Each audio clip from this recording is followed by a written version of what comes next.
Ahmedabad Indore highway પર કાનભાના ચંદિયાલ ગામ નજીક ઇન્દોરથી અમદાવાદ જતી એક કાર ફૂલ સ્પીડમાં ત્યાં ઉભેલી ટ્રક સાથે અથડાઈ હતી। 1 જૂને સર્જાયેલા અકસ્માતમાં કારમાં પાછળ બેઠેલા એક યુવકનું મોત નીપજ્યું હતું અને અન્ય 3 ઇજાગ્રસ્ત થયા હતા। મળતી માહિતી મુજબ આ યુવકો એક આઈસ્ક્રીમ પાર્લરના ઉદ્ઘાટનમાં હાજરી આપવા અમદાવાદ જતા હતા। પોલીસે આપેલી માહિતી મુજબ ઇન્દોરથી કેટલાક યુવકો અમદાવાદમાં એક આઈસ્ક્રીમ પાર્લરના ઉદ્ઘાટન કાર્યક્રમમાં આવી રહ્યા હતા। આ દરમિયાન કાર ચાલકે અચાનક કાર પરથી કાબુ ગુમાવતા ગાડી ત્યાં પાર્ક કરેલી મિની ટ્રક સાથે જોરથી અથડાઈ હતી। આ દરમિયાન તેણે એક બાઇક ચાલકને પણ અડફેટે લીધો હતો।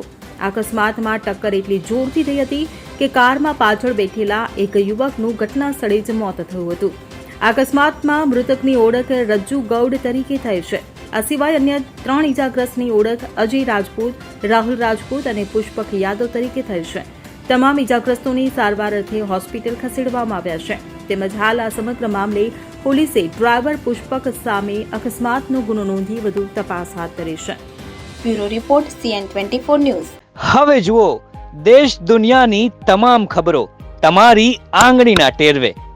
ઉઠાવો મોબાઈલ અને Google Play Store પરથી ડાઉનલોડ કરો અમારી CN24 ન્યૂઝ મોબાઈલ એપ।